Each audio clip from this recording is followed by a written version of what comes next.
2월 25일 화요일 아침을 깨우는 말씀은 누가복음 6장 39절에서 49절까지의 말씀입니다. 오늘의 제목은 비판에 앞선 성찰입니다.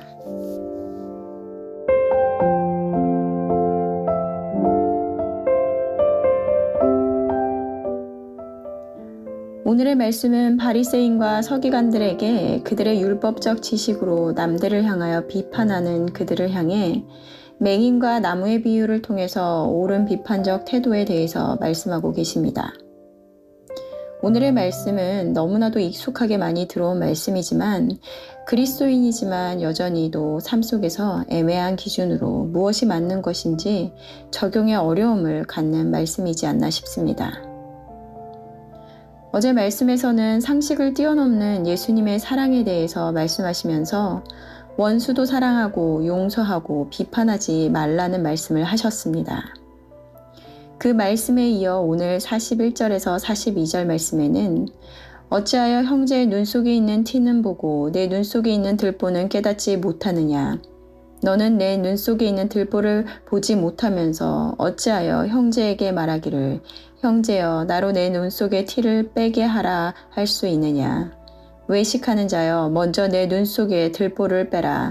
그 후에야 내가 밝히 보고 형제의 눈 속에 있는 티를 빼리라. 예수님께서도 바리새인과 서기관들에게 신랄하게 비판하셨는데요.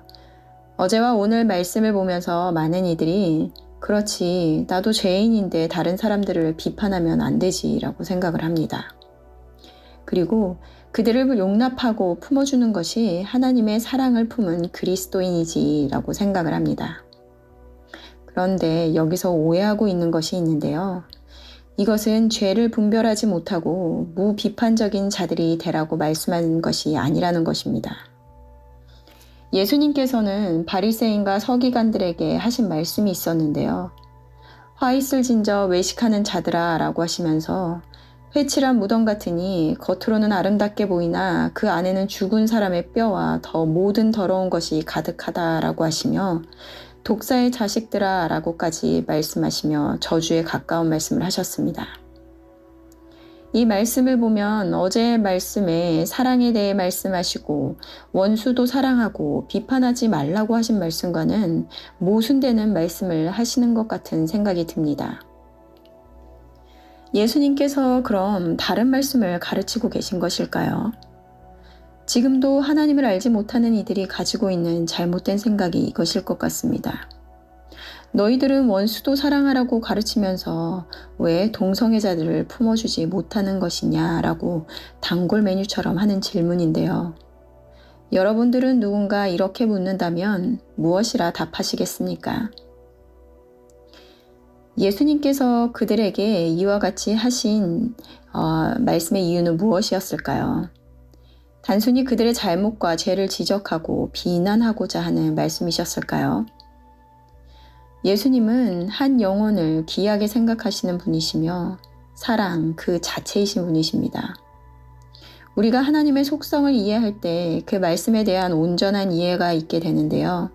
우리가 이와 같은 예수님의 속성을 알게 되면 바리새인과 서기관에게 이와 같이 하신 말씀이 어떠한 의도에서 하신 말씀인지 알 수 있습니다. 예수님은 그들을 단지 정죄하고 저주하는 것이 아니라 그들로 하여금 자신들의 그릇된 모습을 돌아보고 회개하여 하나님께 돌이키기를 바라는 마음으로 이와 같은 말씀을 하신 것입니다. 오늘의 말씀을 이해하기 위해서는 진정한 사랑이 무엇인가를 스스로 정의하는 것이 중요합니다.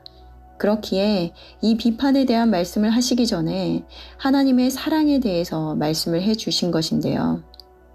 오직 심판자는 하나님이시기에 남을 정죄하지는 않으나 누군가의 행위를 분별하고 판단할 수 있어야 하는 것이 그리스도인이어야 하는 것입니다. 그렇지 않으면 죄 가운데 살아가는 자들에게 가르치고 죄에서 떠나도록 알려주지 않으면 그들은 죄 가운데 죽어갈 수밖에 없는 것입니다. 하지만 그 전에 내가 그와 같이 남의 옳고 그름을 판단할 만한 분별력이 있는지, 그리고 나는 예수님과 같은 그 사랑의 마음이 있는지를 먼저 돌아보라는 것입니다. 우리가 생각하는 인간적인 사랑의 개념이 아니라 하나님의 사랑을 생각해야 하는데요. 어제 말씀에서 미워하는 자를 선대하고 입뺨을 치는 자에게 젖뺨을 돌려대는 것, 겉옷을 빼앗는 자에게 속옷도 주라고 하는 것은 단순히 행위를 중요하게 생각하는 것이 아니라 그 영혼의 구원, 생명을 주고자 하는 것에 목적이 있는 것입니다. 오늘 말씀은 바리새인과 서기관들에게 하신 말씀인데요. 그들은 율법을 누구보다 잘 알고 있는 자들이었습니다. 그리고 그 율법으로 사람의 행위를 판단하고 판사처럼 그들의 죄를 정하였습니다. 율법을 잘 알지만 율법을 주신 그 율법의 정신은 모른 채 그것이 남들을 향한 칼날이 되어 정죄하는 도구가 되었던 것입니다. 내가 누군가에게 말씀을 근거로 그들의 행위에 대해 정당한 비판을 하는 것인지 아니면 정죄를 하는 것인지 그 모습은 같으나 말하는 자의 내면의 동기가 무엇이냐에 따라 그것은 그 사람을 살리는 생명의 말이 될 수도 아니면 그 사람을 죽이는 정죄의 말이 될 수도 있는 것입니다. 좋은 나무에 뿌리 내린 나무는 좋은 열매를 맺을 수밖에 없다고 말씀을 하시는데요. 나는 예수님께 뿌리 내린 좋은 나무인가요? 그렇다면 그 좋은 열매로 많은 이들에게 영양분을 공급해주는 귀한 나무일 것입니다. 오늘도 하나님의 말씀을 묵상하시면서 각자에게 주시는 하나님의 음성을 듣는 하루가 되시기를 바랍니다. 기도하시겠습니다. 하나님 감사합니다. 오늘 말씀을 통하여 우리 교회 공동체 안에서 또는 세상에서 내가 누군가를 향하여 하나님의 말씀을 전할 때 우리들의 말에 앞서 우리들의 내면을 들여다보는 것이 먼저임을 생각해 봅니다. 하나님의 사랑에 기반되지 않은 말은 누군가를 실족하게 할 수도 날카로운 칼날이 될 수도 있음을 알게 하여 주시고 우리 모두가 한 영혼을 귀히 여기셨던 하나님의 그 마음을 품어 진정으로 상대에게 필요한 것이 무엇인지 판단할 수 있는 분별력과 지혜를 허락하여 주시옵소서. 우리가 먼저 오직 예수님에게만 뿌리내린 좋은 나무가 되어 그 열매를 나눌 수 있는 온전한 자들이 될 수 있도록 은혜 허락하여 주시옵소서. 감사드리며 예수님의 이름으로 기도드렸습니다. 아멘. 오늘은 옷섬 찬양 집회가 있는 날입니다. 나의 것을 기꺼이 내어드린 자들에게 주시는 그 은혜가 무엇인지 모두 경험하시는 오늘이 되시기를 바랍니다.